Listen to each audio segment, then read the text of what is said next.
Welcome to Buddha at the Gas Pump. My name is Rick Archer, and my guest this week is Radhanath Swami. And Swamiji has written a beautiful book, which I read last December and January, and I've been telling people about it ever since. Inspired a lot of other people to read it. It's called The Journey Home. I have it here. And he'll tell you what the book is about, but I just want to add that, you know, obviously the man is much more than the book. The book is a story about something that he did 40 years ago, and I'm sure he's done a lot since then, which isn't mentioned much in the book, so maybe we can get into that. And actually, from his website, it's noted that he has established his spiritual headquarters at Radha Gopinath Ashram in Chowpatty, Mumbai in India, and for the past 20 years he has guided the community development and has initiated a number of acclaimed social action programs, including Midday Meal, which feeds more than 260,000 plates of nutritious vegetarian food to indigent children daily, missionary hospitals and eye camps, eco-friendly farms, schools, and ashrams, and a number of emergency relief programs throughout India.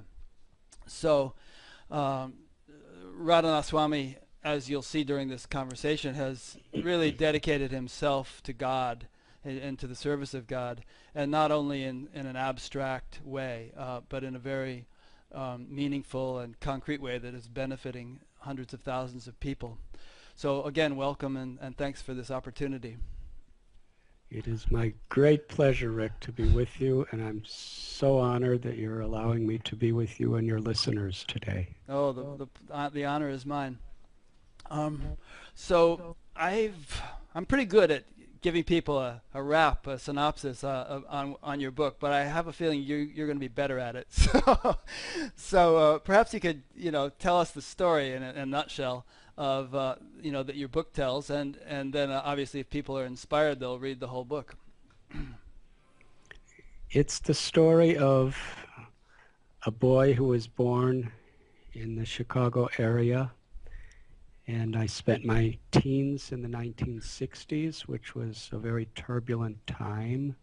There was a civil rights movement, there was a Vietnam War, there was the counterculture, and I was very much affected by all these things and more. And it caused me to really ask serious questions about real fulfillment, real purpose, and what I could do to make a difference in the world. And I heard a statement that if you do not have an ideal that you're willing to die for, you have nothing very meaningful to live for. I yearned to find that ideal. And somehow or other it took me into social activism with the civil rights movement and other such ways of expressing my dissatisfaction with the way society was going. But then I came to a realization that the people demonstrating against what we considered problems, we had the same problems within ourselves. And I remember hearing Mahatma Gandhi say that we should be the change we want to see in the world. And I wanted to find that within myself. And it gradually brought me on a spiritual quest. Myself and my very, very dear lifelong friend Gary, when we were 19 years old, we decided to take a summer trip to Europe with the assurance to our parents that we would be back for the next semester of college. And somehow or other, the first day we arrived, we lost whatever money we had.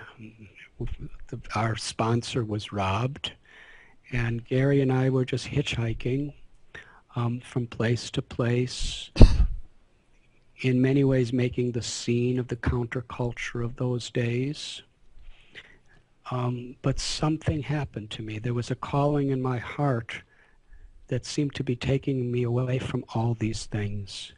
And I found myself spending most of my time either on the banks of rivers, contemplating, meditating, praying, reading scriptures, or other philosophical books, or I was going to synagogues or cathedrals.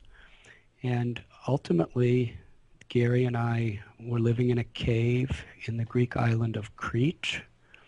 And there I had a calling to go to India. Gary was not willing to go with me. It was a daunting idea to hitchhike through Turkey, Iran, Afghanistan, and Pakistan with no money. But I left him and began this quest. I studied Christianity and Judaism quite deeply. In the Middle East, I studied Islam. And ultimately, after about 6 months of hitchhiking, I arrived in India. And the book, The Journey Home, I share with my readers some of the highlights and lowlights of my journey across the Middle East and Europe. And then I became a sadhu, or a wandering spiritual seeker in the Himalayas, and lived in the ashrams of many very famous spiritual personalities, and also many who the world may never hear of. And I studied with yogis and gurus and lamas and sages, and the realizations I got and the wonderful, wonderful wisdom that I received through nature, through saintly people, through common people, I tried to share in The Journey Home. Ultimately, the book led me to a holy place called Vrindavan, which is a place which is very, very great place of pilgrimage for those who follow Bhakti, or the path of devotion, where people worship the one Supreme Lord in the form of Krishna, which means the all-attractive one. And there I lived on the bank of a river under a tree and studied with the people. And eventually I met my spiritual teacher, Srila Prabhupada, and in his compassion I found that I really wanted to go very, very deeply into the path and to share these beautiful moments with others. I just started reading your book for the second time the other night to kind of brush up on it, to prepare myself for this interview, and I must say it just sucked me right in again, as it did the first time. It's a very engaging story, and as I see it, there are several themes running throughout it. I mean, first of all, you nearly get killed every other page. Poisonous snakes and would-be murderers and quicksand and drowning and mongooses and then all kinds of things, nearly do you in. So it's a real page turner in that sense and could easily be made into a movie. But there's an undercurrent to the book which I find intriguing, and which kind of reminds me of that, the idea of the Saraswati River, coming underground and joining the other two rivers at Allahabad, and that is that there's, well, first of all, there's in your heart this intense yearning for God. I mean, many great sages and probably the Vedas themselves have said that the desire for God is itself the path to God. And so in your case, it was like this burning fire, which kind of like just drew you inexorably through all obstacles toward India and toward finding your teacher. But at the same time, there was perhaps as a result of that, there was this tremendous sense of protection from God and guidance from God throughout the book. And you don't often state that explicitly, but for me that came through loud and clear, that you would have met your fate any number of times if not for that guidance and protection. God, your guardian angel must have been working overtime throughout the book. There's so many instances. Boy, it's really an exciting story, but also a very beautiful. I mean, to me, it eclipsed Autobiography of a Yogi as a spiritual autobiography. Just really fascinating. So perhaps you'd like to respond to that. I don't mean to embarrass you, but because I know you're a modest man. But that was my feeling in reading the book. I think your recollections of the book might be better than the book itself. No, I'm reading it again now. But I'm very honored that you appreciate it so much. But it really is true, Rick, that when we when we really make that ideal our life and soul, I really didn't have any money. I didn't have any physical protection, and I put myself on the line, going to places I didn't even know where I was going. Yeah. When I started hitchhiking to India, hearing this call in my heart, go to India, I didn't know where India was. Just east. I didn't have a map. I just had faith if I keep hitchhiking in the eastern direction, someday I'll arrive in India. Yeah. And when you put yourself on the line like that, many, many dangerous things really could happen.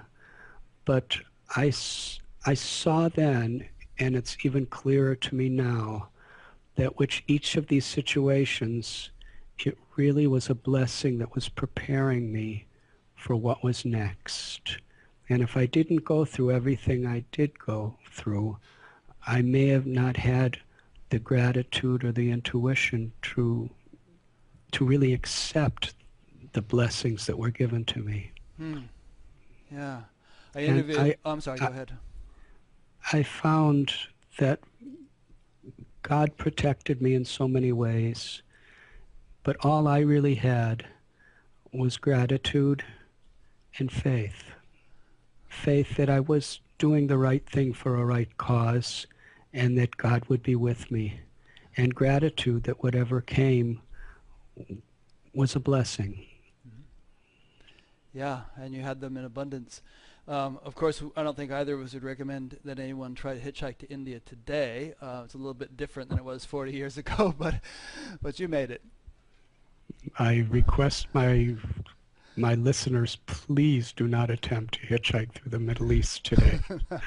It is a very different scenario. Yeah, yeah.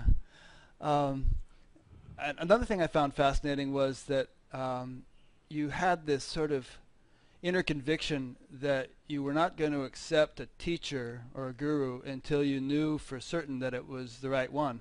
And you declined offers or opportunities from a number of very famous ones. I mean, Tatwala Baba and Anandamaima and Muktananda and Maharishi perhaps and quite a few others.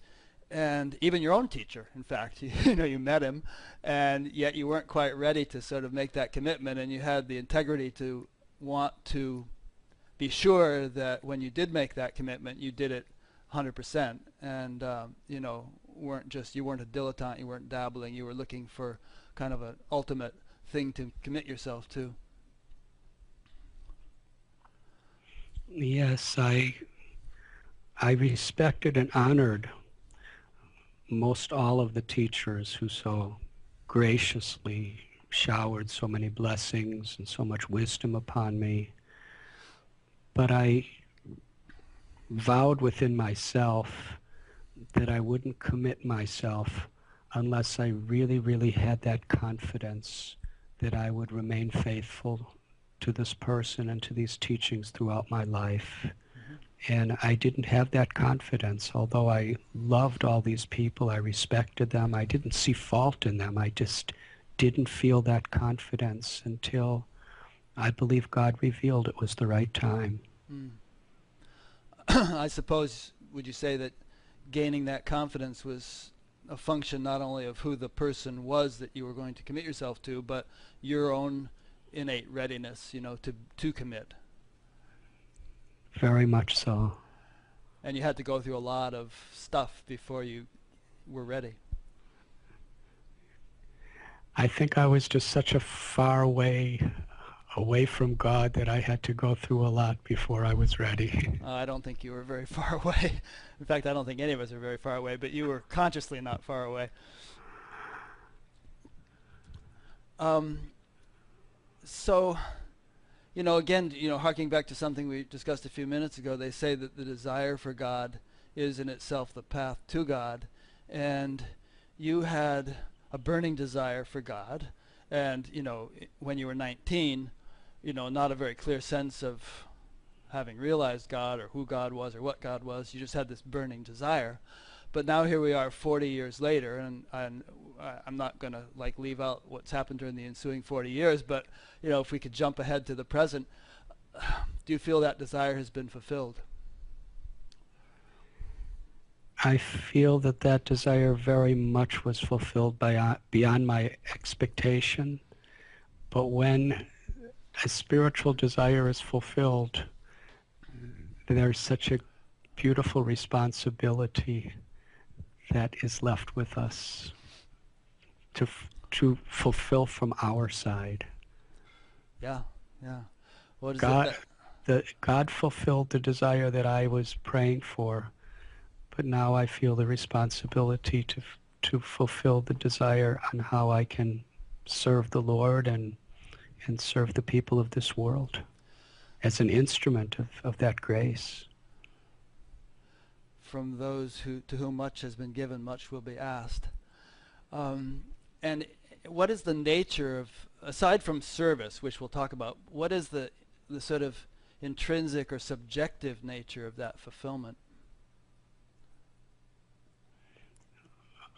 You mean the fulfillment of... Well, we talk, saints talk about God realization, for instance, and they may be sitting in a cave doing nothing overtly obvious, they might just be sitting there, but their inner experience is a whole nother matter. It's a very rich and profound inner experience, and that, to my understanding, has always been what we would mean by God realization. It's not like God is not like someone we just believe in or just worship in the abstract, but some reality, some deep reality that really permeates every pore of our being.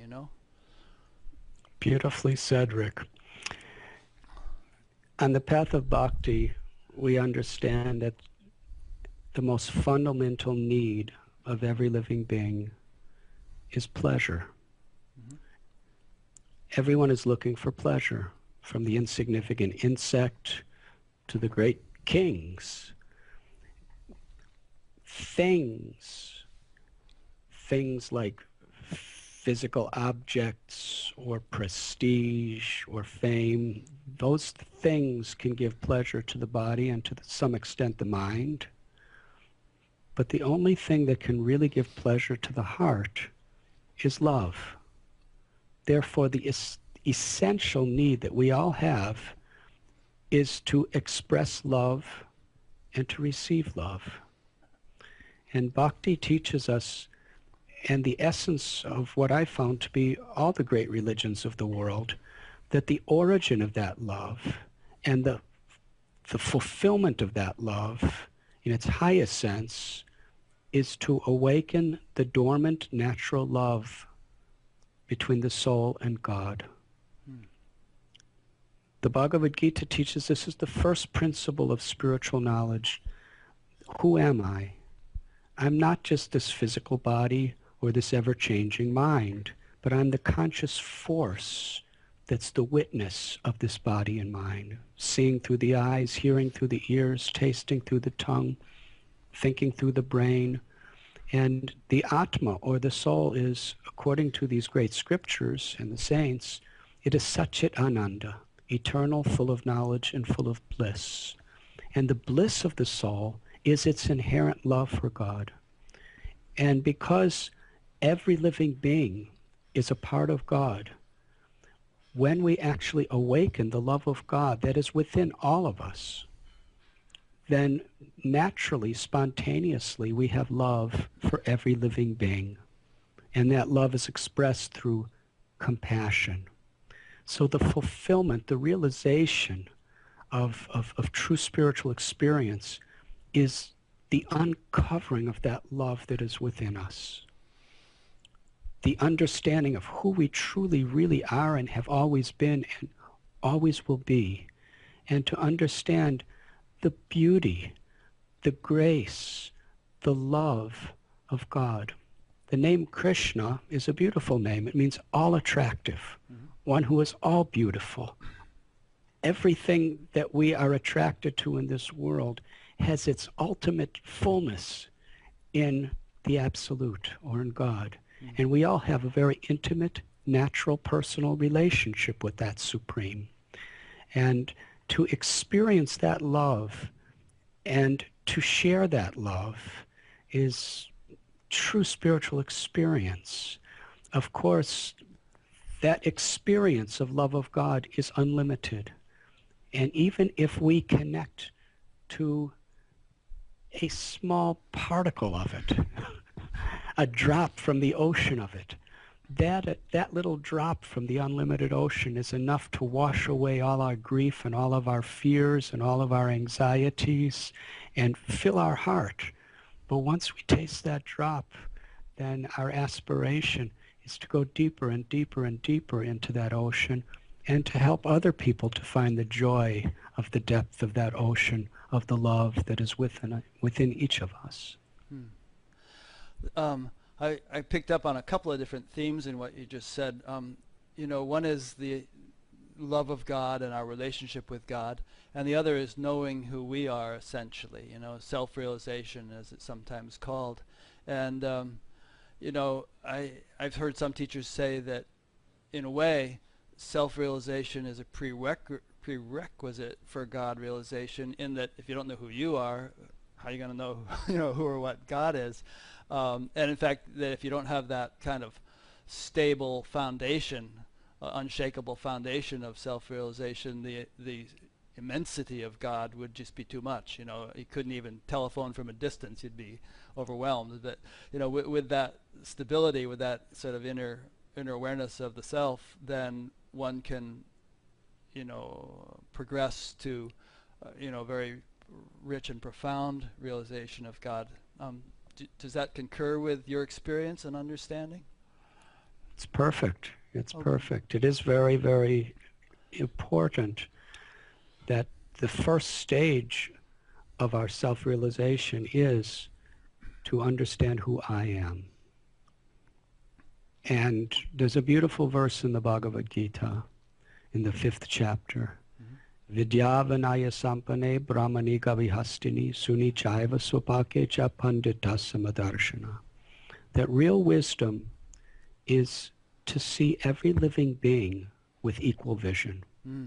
Whether one is a priest or a businessman or a politician or a farmer or a man or a woman, or whether one is Asian or African or American, or whether one is from any religion or no religion, or whether one is a human or an elephant or a cow or a dog or a cat. Wherever there's life, life is sacred.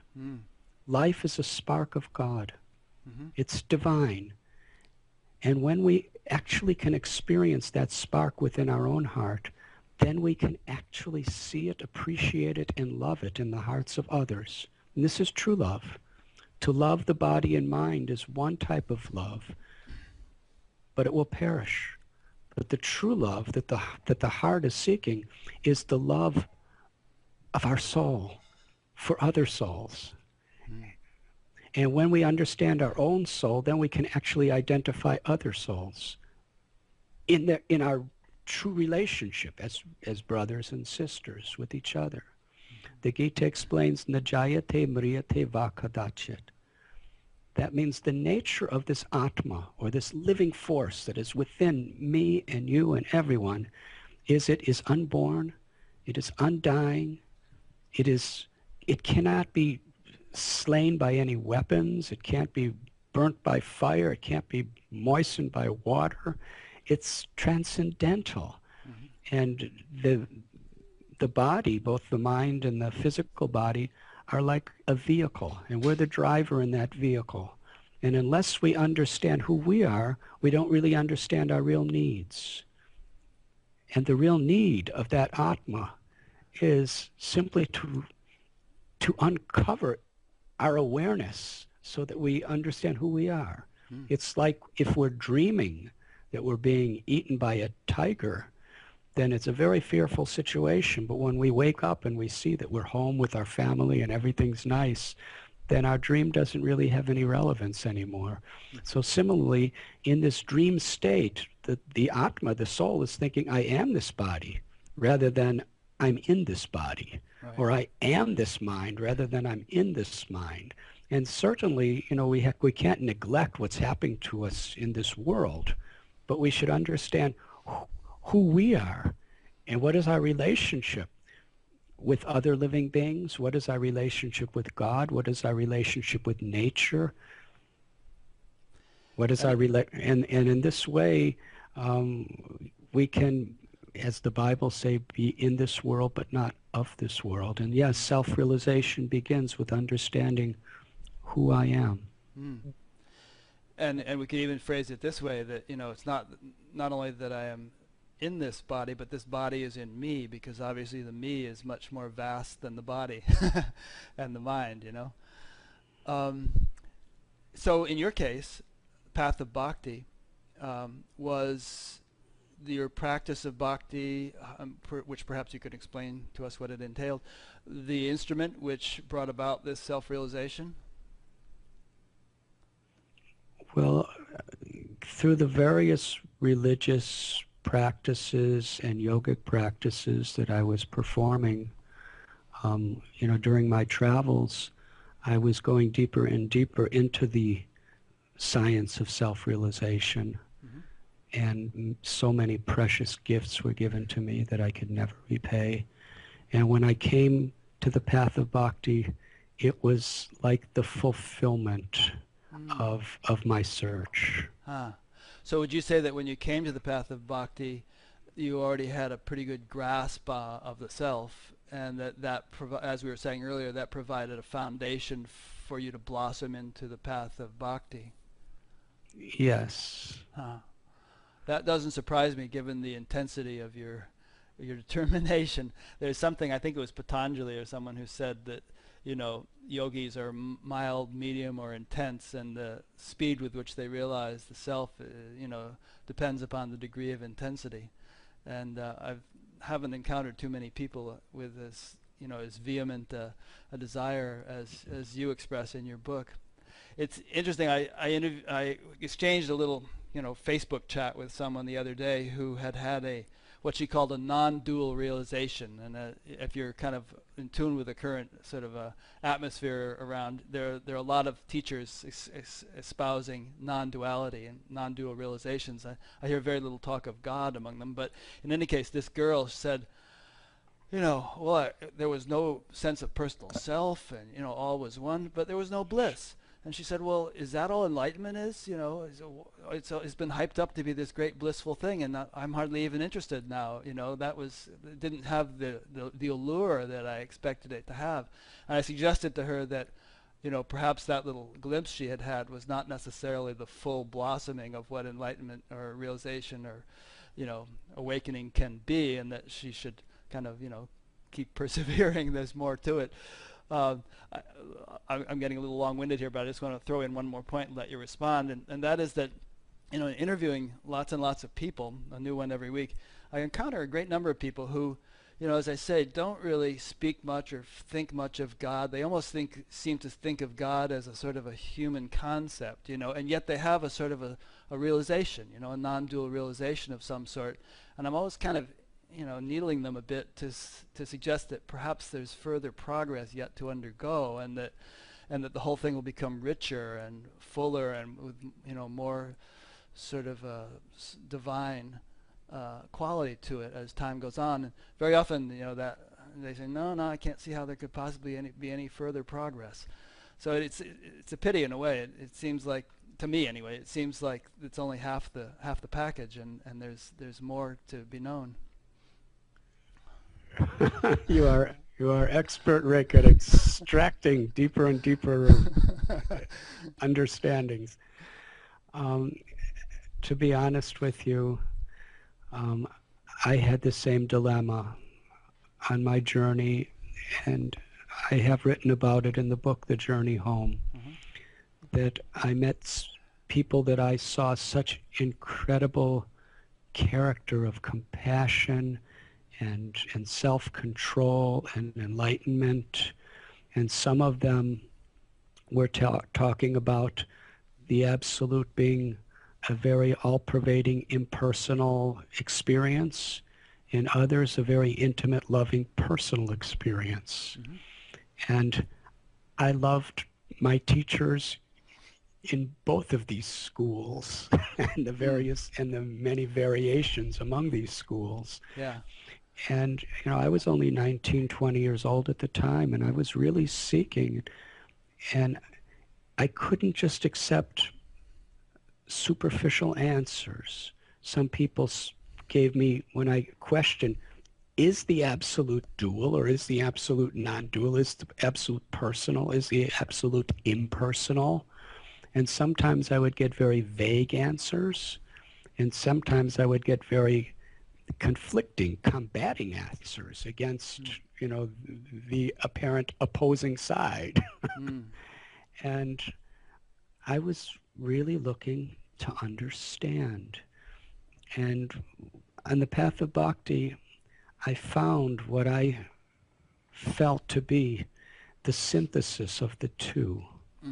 And it's based on the Srimad Bhagavatam, the Upanishads, the Holy Scriptures, and a whole line of great saintly people who teach this principle.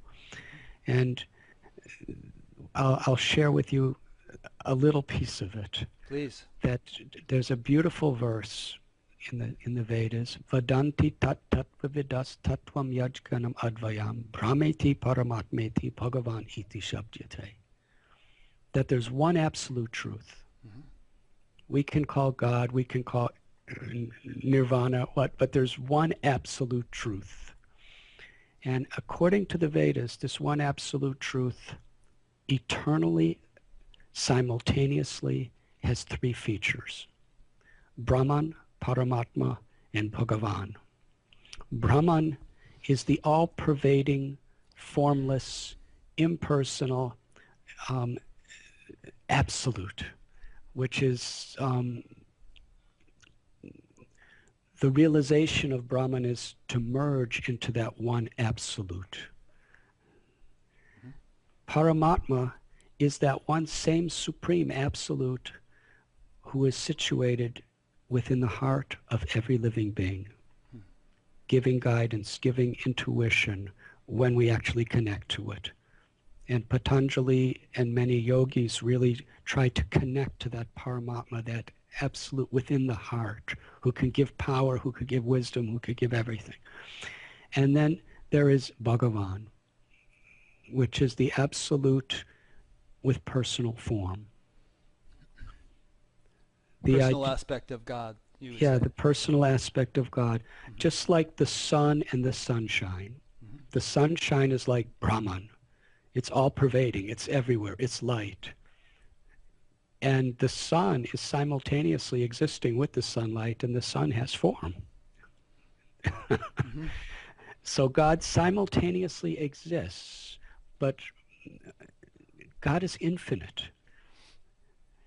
When we say that form limits God, to say that God has no form is also a limit of God. So the Bhakti scriptures teach that Ishvara Parama Krishna Satchit Ananda Vigraha, that the form of the Lord, or Bhagavan, is eternal, full of knowledge and full of bliss. It's not material, it's inconceivable. Like I have eyes, and because my eyes can only see a certain distance, my eyes are limited. So some will say for God to be unlimited, he has to have no eyes. The Bhakti scriptures say that God has eyes, but God's eyes can see everything at all times, everywhere. Now we may say, how is that possible? But the Bhakti scriptures say the absolute is beyond the limits of what we consider possible. Otherwise, what's the use of him being the absolute? So for those who seek this mukti, or this eternal freedom from all suffering, from all pain, from all ego, the ecstasy of mukti is the goal of those who seek the non-dual aspect of the absolute. And the goal of those who seek the personal aspect is prema, which means divine love, based on intimate loving relationships, which are, forever. The Vedas explain that beyond this material creation, there's the spiritual sky, which is the all-pervading Brahman. Mm-hmm. But then there's many, many spiritual planets within the spiritual sky, where the different aspects of God, the different Ram, Shiva, Krishna, these different aspects of God are eternally existing and exchanging eternal, unlimited, loving relationships with their devotees. So in this, we call this idea achintya bheda bheda tattva, that we are inconceivably one with God and different from God, and God is inconceivably impersonal and personal.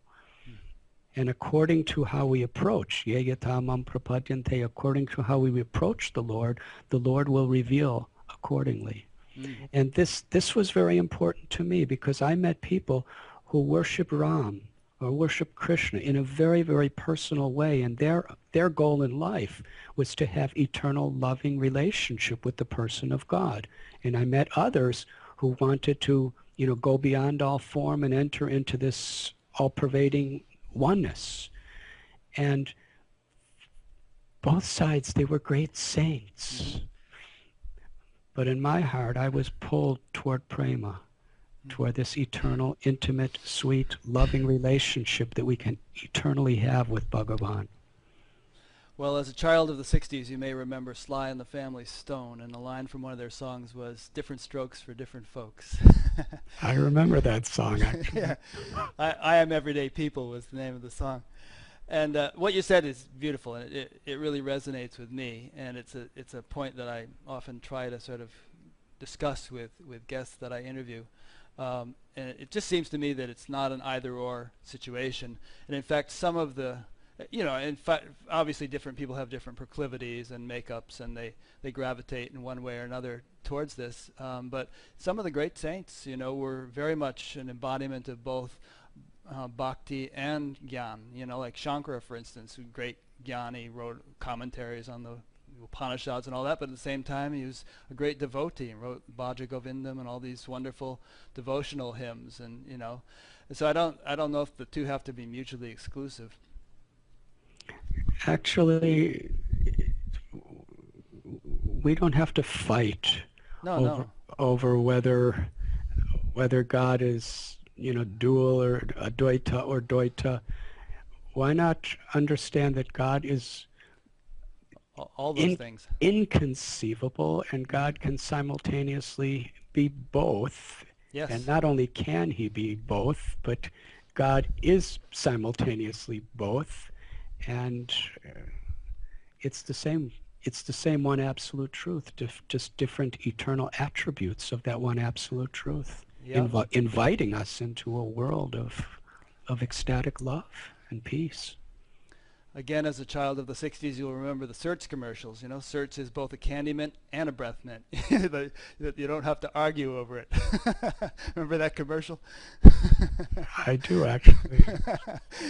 The line was, "Stop, you're both right." Certs is two mints in one. So, God can do all these things. And obviously, if God is omnipresent, I have a friend who likes to say, we are the sense organs of the infinite.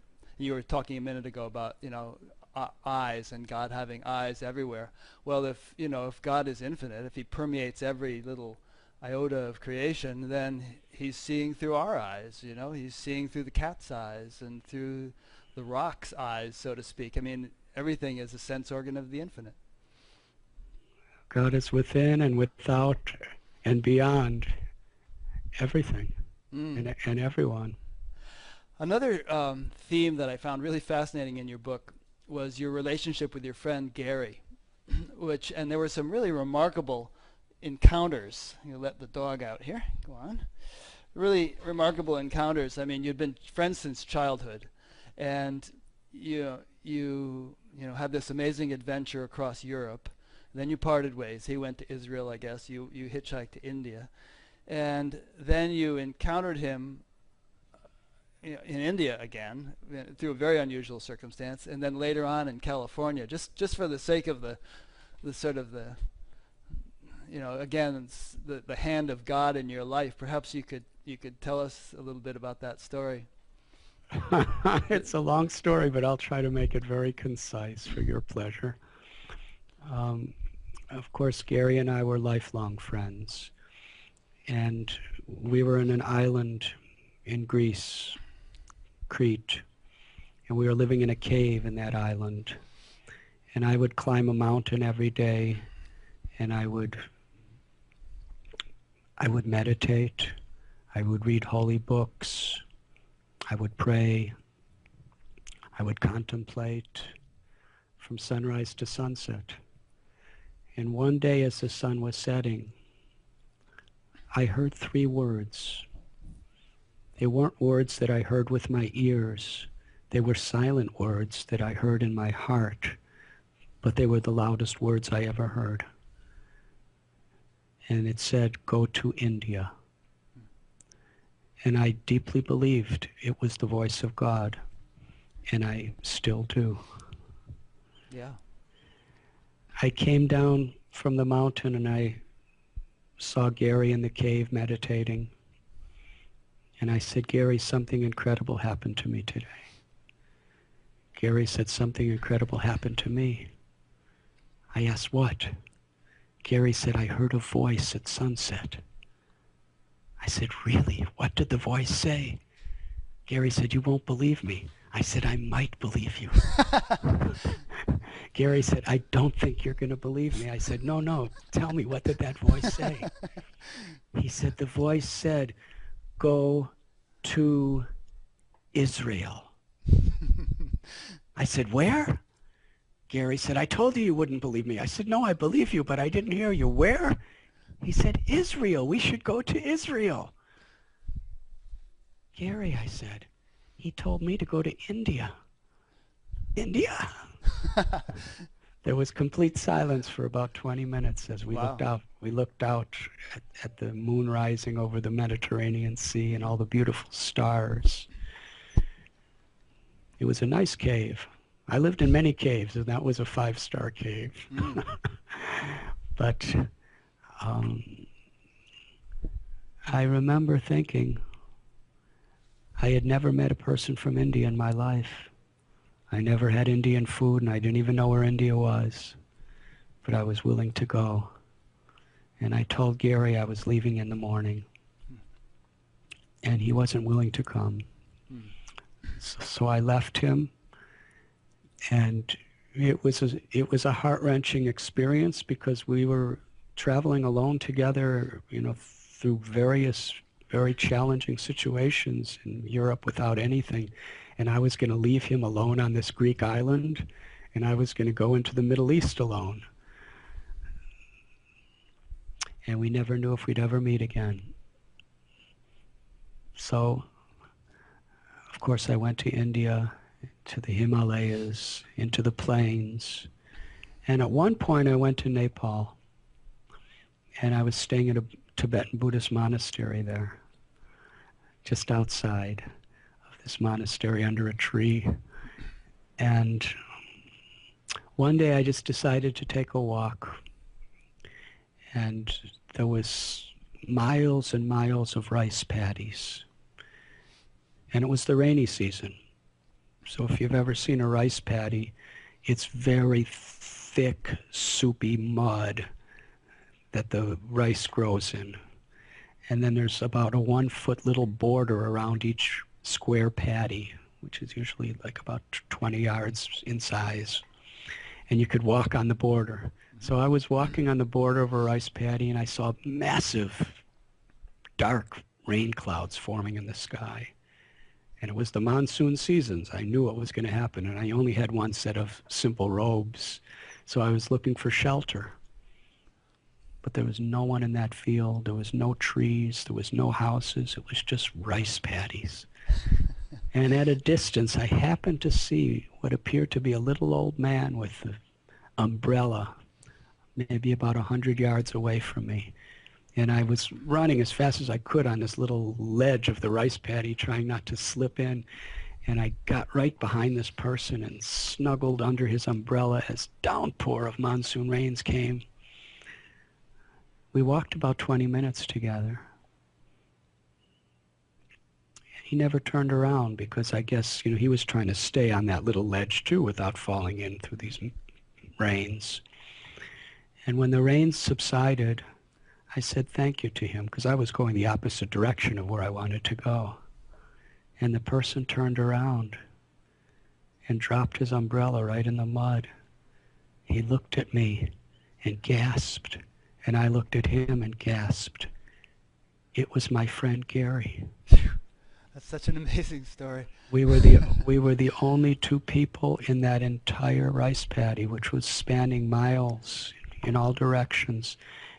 And we walked under that umbrella together for about 20 minutes without even knowing who we were. Fantastic. And then, I'm sorry, do you want to say more on that little part of it? Because there's another part that's almost as equally amazing. Well, he went to Israel. Right. We caught up on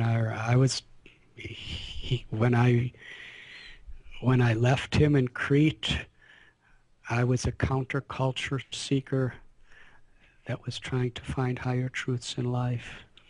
And now when he found me, I was a very seasoned, hardcore ascetic who had lived with yogis and gurus in Himalayan forests and caves. I was a very, very different person. We stayed together for some time, but then by the will of destiny, against our will, we were separated. Somehow or other, I was supposed to meet him somewhere, and I got sick, and I couldn't go. And that's an incredible story, actually. Mm. And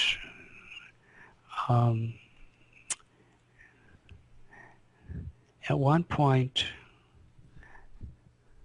well, we had another incredible meeting, but I think I should go to the third one, or should I tell both? Well, do them in order, yeah. Go ahead. Okay, well, at one point, my visa for India ended.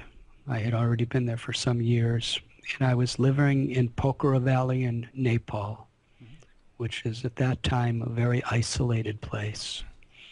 And somehow or other, I found a cave to live in there. It was a beautiful cave. It was during those. It was five-star. Oh, 5-star.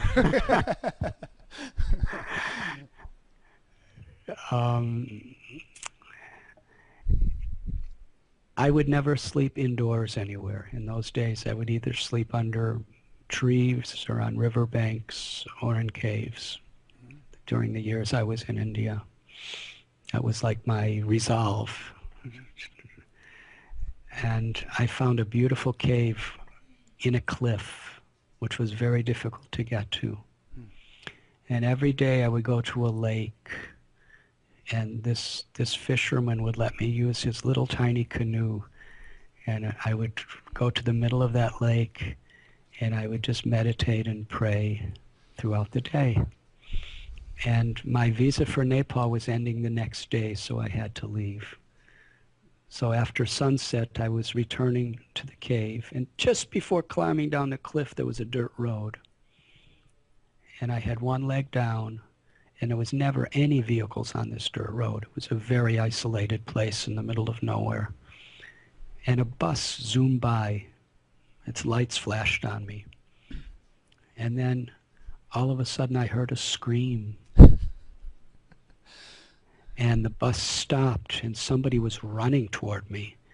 And I was wondering, is this person going to rob me because I'm a white person living all alone in this jungle area? And this person was running toward me, and for some reason, I just stood there to find out, who is this? It was very dark out, and as he came closer and closer and closer, I recognized it was Gary. Was this some months after the rice paddy experience, or some period of time? This was almost a year. Oh, so the two of you had been scattered all over the place in the meanwhile, and then again one of these connections. This was almost a year after the rice paddy experience. We were separated for almost a year, about 10 months actually. And then, I brought him down to my cave, and we spent the night And he was with an old friend of ours from New York that he happened to meet in Delhi that I also knew. And they were going to go trekking in the Himalayas. That's why they came to that area.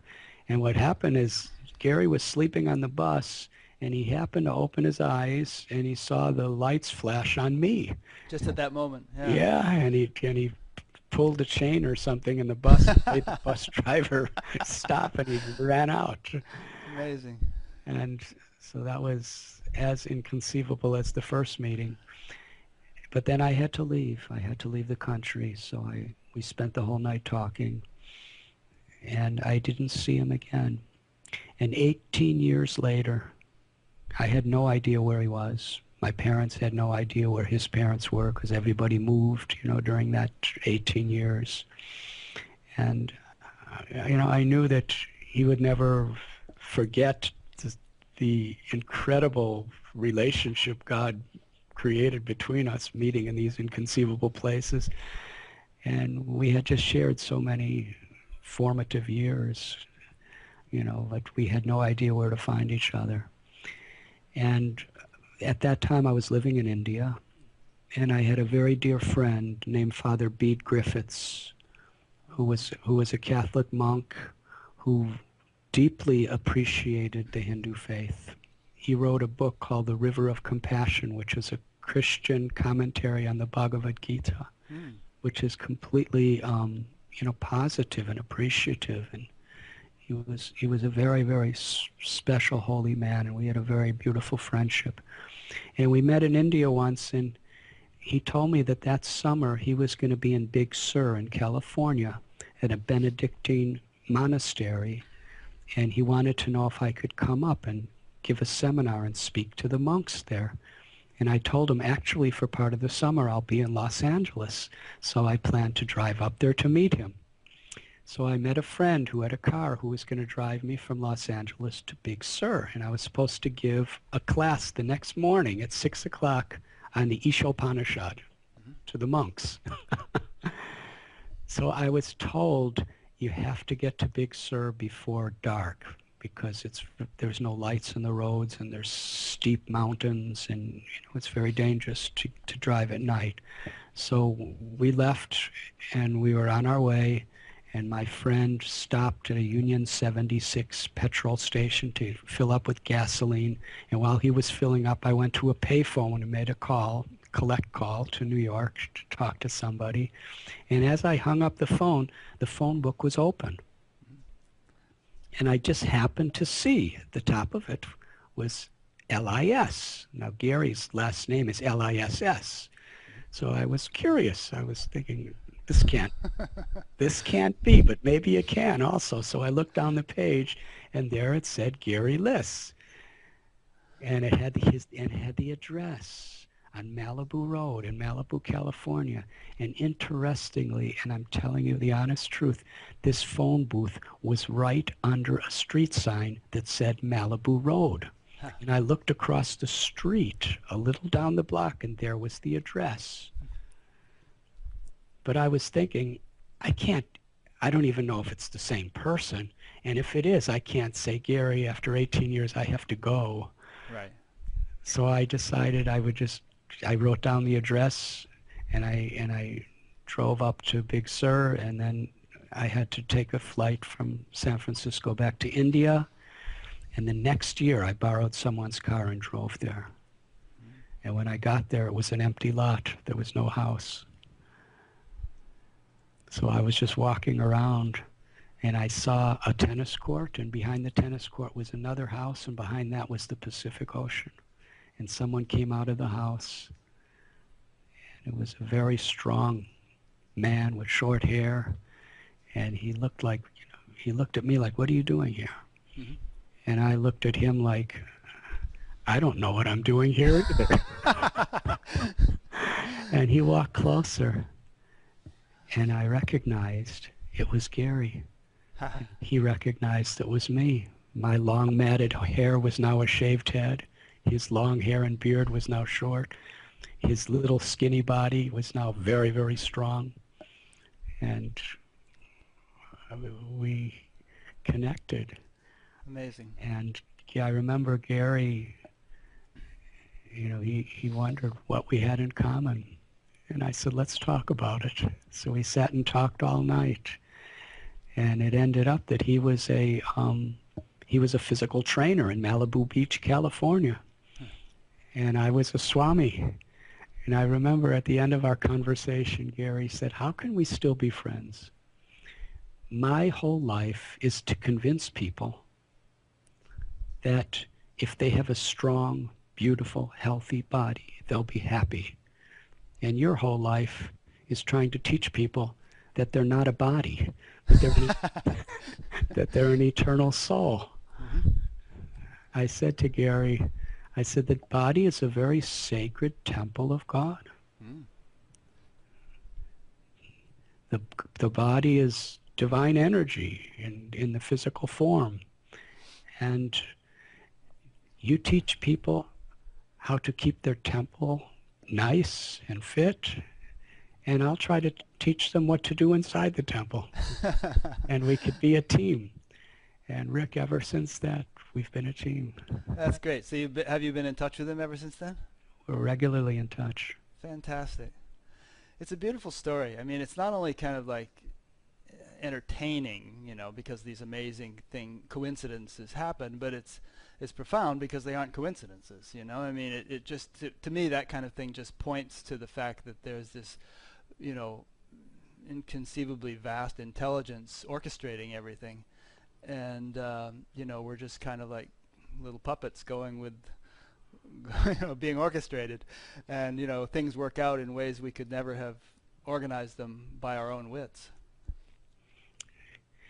It's very true. And, we hear about this as a theory, but when we live through these circumstances, we understand it's not just a theory. Yeah. It is reality. There is a powerful divine force that's behind everything and within everything. And if we can just connect to that divine force, then we could see beautiful miracles happening in our life at every moment. Mm-hmm. Even the most ordinary things in this world are miracles. How is a little a little tiny seed growing into a magnificent tree? How is a little seed in the womb of a mother growing into a magnificent human being? How are millions and millions of gallons of water stored in a cloud that's so light it floats in the sky and a little wind can push it? Yeah. There's miracles everywhere. The song of a bird. How are these little birds flying? How do they know where to go when they migrate south and how to get back? And how does the mosquito learn to fly? Mm-hmm. It doesn't take aviation lessons. There's just incredible miracles everywhere we look in ourselves. We have a cut, and how is it healing? It's just incredible. We take miracles for granted because we see them every day. But when we really connect and see how incredible, inconceivable things happen when we open our hearts to let them happen, then we can actually appreciate the miracles all around us. And there's no greater joy in life than appreciating those miracles, because every situation in life then helps to open the lotus of our heart to blossom with love. And that's beautiful. Yeah, I think the key phrase there is open our hearts, because there's a tendency, I think, for hearts to become coarsened and encrusted, through the various things that bombard a person throughout life, and the stresses and the travails and so on. People we kind of lose our subtlety or our sensitivity and thereby our capacity to appreciate things in the way you just described. But there are a variety of methods, probably, uncountable number of methods for reversing that trend and becoming more attuned, more sensitive, more dwelling more in the heart, as you say. Yeah, yoga means to reconnect or reunite. And religion comes from the Latin word religio, which means to bind back. Mm-hmm. Yoga and religion mean exactly the same thing, to reconnect with our own essence. Yeah. And there are different methods of reconnecting to that essence, but the essence is the same. Right. And that's what's so important. You know, today in this world, um, our tendency is so much to become attached to the external, superficial aspects of something, whether it be a religion or whether it just be life itself. But the purpose of religion, the Bible says the first commandment is to love God with all your heart, all your mind, and all your soul, and to love your neighbor as yourself. And the Bhagavad Purana of the Vedas tell, Savai Pung Sang Paro Dharmo Yato Bhaktir Hokshaje Ahoitiki Apratihata Yayatma Suprasidati, which means the supreme dharma is to awaken that love within our hearts, to reconnect with that divine essence within us, and to be an instrument of the grace of that divine essence in everything we do, everything we say, whether we're housewives or husbands or wives, or whether we're students or professors or politicians or engineers or doctors or lawyers or farmers or radio interviewers, or whether we're swamis. Uh-huh. The idea is, in whatever we're doing it not because we need to get something from it. Right. We may out of necessity require to get some things, but our main motive for doing things should be to express the joy of the divinity that we have found within ourselves through whatever we do.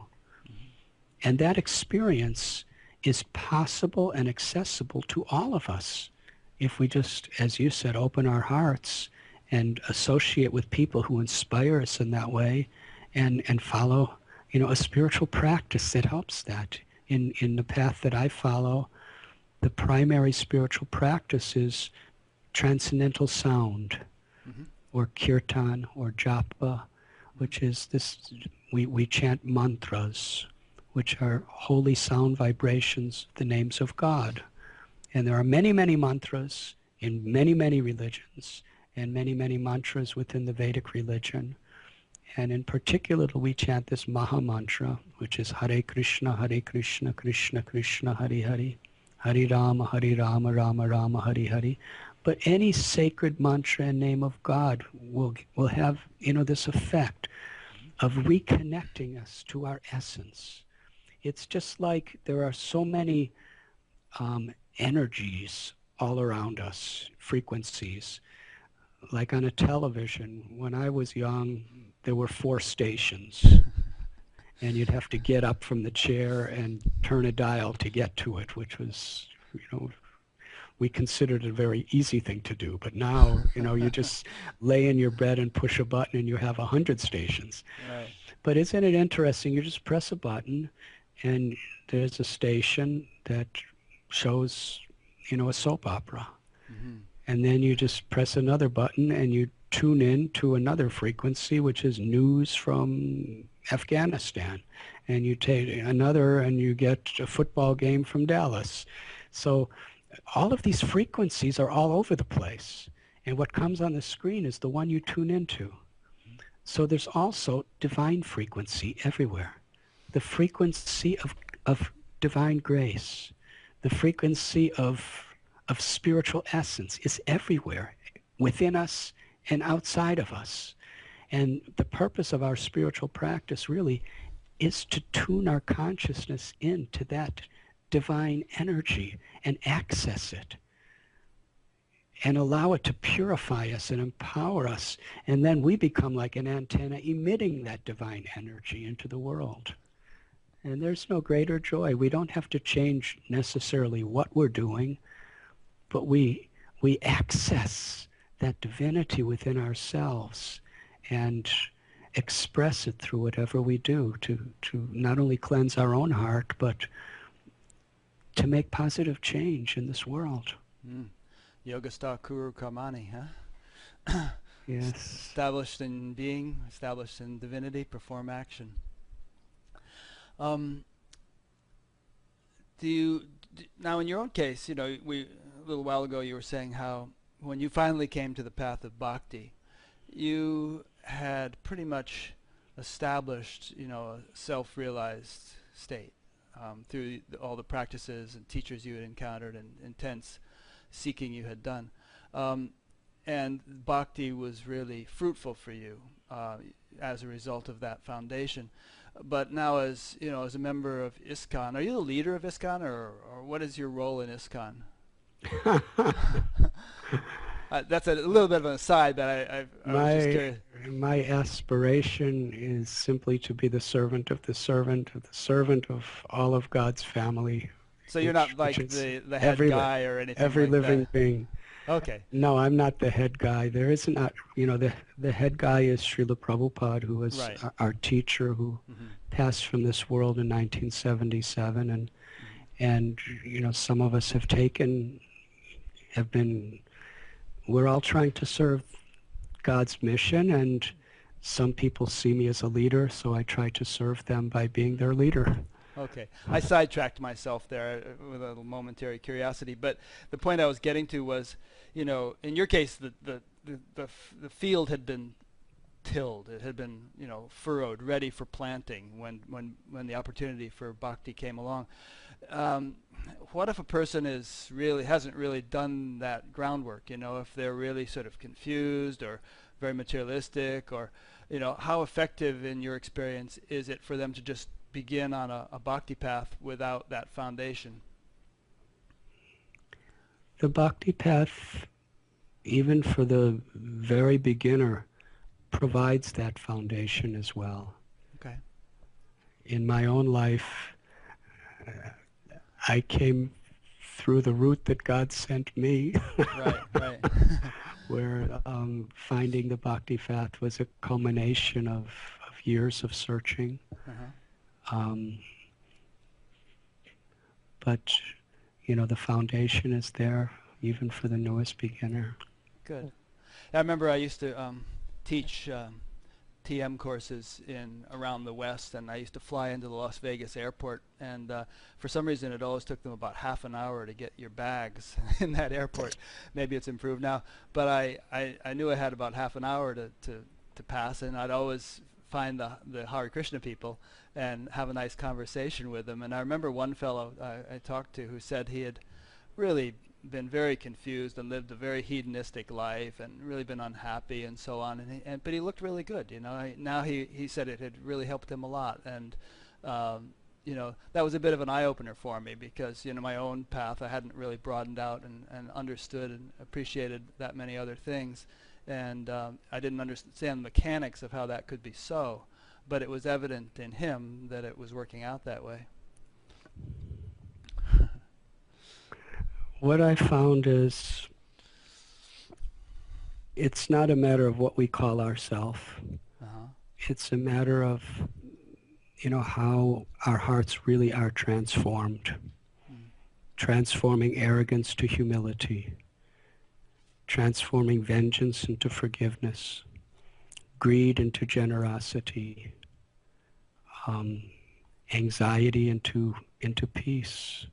The desire to exploit to the desire to serve, exploiting selfishness into unselfish desire to please others. Where we find these transformations of character, and we find a person actually becoming intoxicated by the higher experience of divinity, and if one is actually tasting that intoxication, all of these good qualities let naturally manifest on that person's character. And where we see that transformation, that's true spirituality. I think we have to rise above these sectarian ideas that I'm better than you, and really we have to, as brothers and sisters throughout the world, seek the essence and appreciate that essence in whatever form we may see it's manifesting. Yeah, that's really beautiful. And it is a bit of a syndrome in almost every spiritual movement for people to feel like, well, my thing is the best thing. And because obviously I'm doing it, it must be the best thing.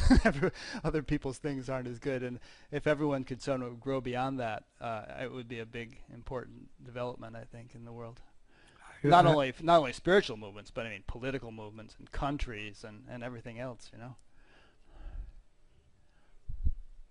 Yes, if we rise to uniting on a higher principle, then we can resolve and harmonize all the disputes on a lower level. But trying to resolve things on that lower level is very difficult because things are always changing and there's always so many complexities, and sometimes our solutions solve one problem but in the process create a bigger problem. Yeah. So it's important to, as you said before, to see a whole picture and to actually unite on a higher principle. And that higher principle is the essence of human life, the essence of the opportunities we have, the essence of the teachings of the great saints and the great religions and the great spiritual paths. And when we can unite on that higher principle, then all of our differences can be seen as beautiful variegatedness instead of reasons to hate each other and fight each other and kill each other.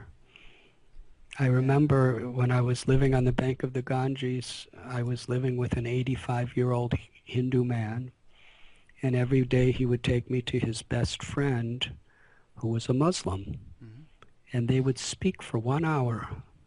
The Muslim would speak on the Quran, and my friend would speak on the Ramayana and the Bhagavad Gita, and I would speak all the different things I was learning. And I remember one day I was alone with my friend, sitting on the Ganges River bank, and I asked him, how is it that in a country where there's so much conflict and tension between Hindus and Muslims, that you, a Hindu, make your best friend a Muslim? And I'll never forget his answer. He said, if a dog has a master, the dog will recognize the master in whatever way the master dresses. Maybe in a tuxedo, maybe in a t-shirt, maybe in a bathing suit, maybe with nothing. But the dog will recognize the master. If we can't recognize our master, God, when the Lord is in a different form or in a different dress to different people in different places in different times in history, then we have so much to learn from that dog. Beautiful. I should probably let you go pretty soon because I know you have to get someplace, but what you just said reminded me of a story I heard you tell on YouTube, where you were teaching a cooking class at a college in Ohio or someplace, and this fundamentalist preacher was like, you know, across the way and yelling and screaming about how you're going to go to hell, and but you know, eventually the two of you became friends, and he actually ended up, I think, taking your cooking class, and there was this, and it's well worth hearing. I mean, if people want to hear it, they can email me and I'll send them a link to it, or put it on the website with this. But it was just beautiful the way you handled him, you know, with just sort of love and patience and openness, and you know, you didn't kind of play his game, you know, of, you know, my thing's better than your thing or whatever, and it just won his heart, you know. It's a beautiful story. Yeah, at one point he said I was going to hell. And I said to him, well, where are you going? And he said, I'm going to heaven. And I said, well, if you're going to heaven, I'll probably be happier in hell. Because if heaven is filled with people who are so judgmental and so hateful, I think hell might be a better place. Yeah. And he didn't know what to say. But little by little, it's a long story, we actually became friends. Yeah. And I remember at the culmination of our friendship, I said to him, I said, actually, I think I'll be happy to live in heaven with you. Beautiful. And he smiled at me and said, me too. And then we embraced. It's very sweet. You won him over with love and with barfi, or maybe it was halva or something. Halava, yes. Halva. Before we close, do you want to say anything about the work you have been doing in India? I mean, I kind of promised our listeners that we'd kind of cover what you've been doing for the last 40 years since the conclusion of the book, and we don't have perhaps enough time to do justice to it. But would you like to sort of give us an overview of what you've been doing all this time and the projects you're engaged in and what you're doing currently?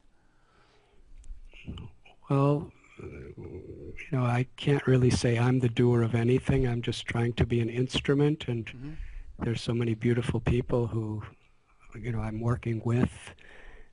And what we've been doing is we have several ashrams in different parts of India, and we have a lot of educational programs in colleges giving, spiritual and social education. And we have an eco-friendly farm community where we're trying to demonstrate how people can grow food and build houses and live in a very environmentally friendly way. And we also have a hospital where 30% of our beds are for charity. So we do a lot of charitable work. And the special thing about the hospital is it's an allopathic hospital, but we also have a wing for Ayurveda, and we also have homeopathy and naturopathy and acupuncture. And all these different schools of medicine are equally working together to do what they all feel is the best for the patient. Mm-hmm. We also have a hospice, and we do cataract eye camps free, and a lot of free charitable work. We do several thousand free cataract surgeries for people who would ordinarily go blind. And we teach value education in children's schools and public schools to give people from different religions an understanding of what the common values they share with people of other religions and other races, because sometimes children are taught to hate before they taught to learn. And so we give to show universal values of how they're expressed in various ways to give people unity. And we also, the main reason for illiteracy in India is hunger, because children in the ghetto schools, and they drop out of school to become beggars, usually get implicated with the mafia when they're beggars, simply because they'd rather, make some money, even if it's a tiny bit, than to sit in class without being able to concentrate due to hunger. So what the government asked us to help, and just our little ashram, we're now feeding about 260,000 children in the ghetto schools every day. That's incredible. 250,000 children. Is it one huge kitchen, or is it somehow decentralized? Well, in our ashram we have 5 kitchens, and in the Bhakti or the Krishna society in India, there's about 1 million children being fed a day in different cities with different kitchens also. That's great. And we also have an orphanage, and we do a lot of educational programs. We have some schools. So we're trying to serve God and serve humanity with whatever we've been given. And we're so grateful and honored for the opportunity to serve. And obviously, I'm sorry, go ahead. I found in my life that there's no greater wealth, there's no greater fulfillment than the opportunity to serve and make a difference in people's lives. And it's a very powerful spiritual practice too. I mean, we don't want to turn it around in terms of what you can get out of it, but nonetheless, it's I think a very powerful spiritual practice in and of itself. Seva, Yeah, in seva, to the degree our seva is without selfishness or egoism, we connect so deeply to the divine, to God in that seva. And the more we connect, the more we can give. It also seems that seva cultures selflessness, the more you do, I mean, because the very act of doing this stuff is not really self-serving and so it makes you more selfless as you do it. Actually, the word seva means an expression of love, an unselfish expression of love, and the ends are the means. Even if we have selfishness, if we are aspiring to rise above it, the rendering of seva purifies our heart of that selfishness. Yeah, that's beautiful. Are there links on your website that people could click on if they wanted to donate to these activities? I believe so. Okay, so I'll make sure that from my site it gets linked to the proper place in case anyone would like to donate, because some people may be inspired to do so. Yeah, I believe it is like that. I don't know all the technical website stuff, but I believe that facility is there. Okay, good. Well, I should probably let you go because I know you have something else you have to do. I've really been looking forward to this opportunity for many months, and I've really enjoyed this conversation. I hope I haven't been too talkative. People accuse me of that sometimes. They say, "Who's the interviewee? Who's the interviewer? You shouldn't talk so much." But I get energized by this, and I get a little carried away sometimes. But you're a delightful man, and it really warms my heart to be able to interact with you. And I highly recommend people read your book. I'm not just plugging books here. I mean, this is a very inspiring book, at least for me it was. And I think most of the people I've recommended it to, my sister and various other friends have said, "Wow, that's wonderful, a great book." So I'll have a link I do have a link to that on my website already, and I'll have it under your little section on the site. So is there any final words or little prayer or anything else you'd like to leave us with?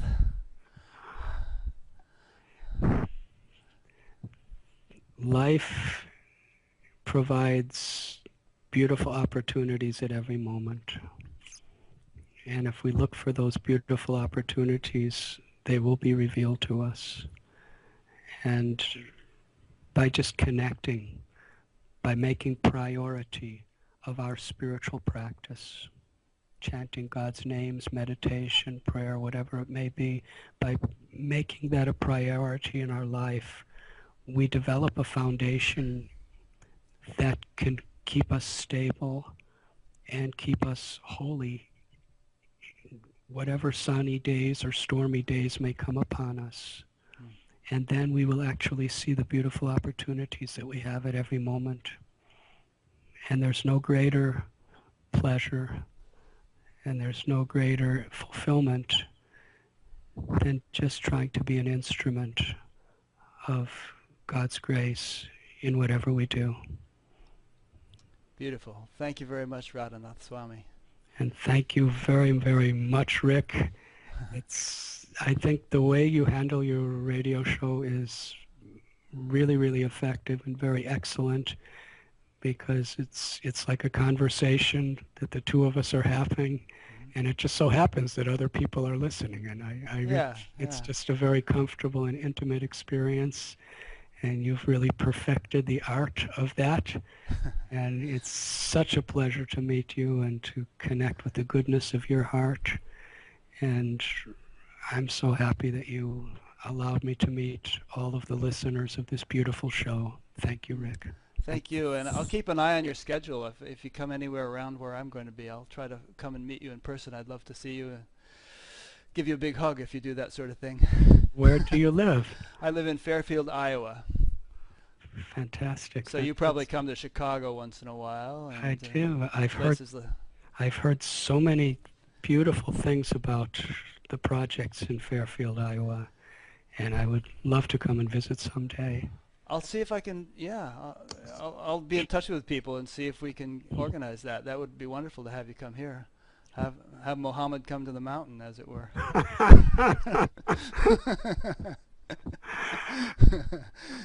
Well, whatever you call it, I'd love to come and visit you. Okay, great. Well, thank you very much. So let me just conclude for my listeners by, because people hear this in various ways, and sometimes they don't know that there's sort of a mothership, as it were, batgap.com, which is an acronym for Buddha at the Gas Pump.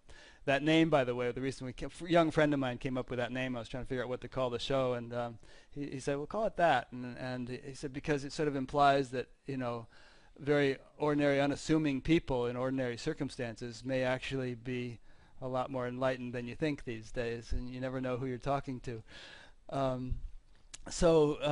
Batgap.com. This interview and all the other ones that I have done and will do are there, and you can subscribe to a podcast in order to hear this on your iPod while you're commuting or riding horses or whatever. There's actually someone who says he does that. And there's a little email form where you can sign up to be notified of every time I put up a new interview.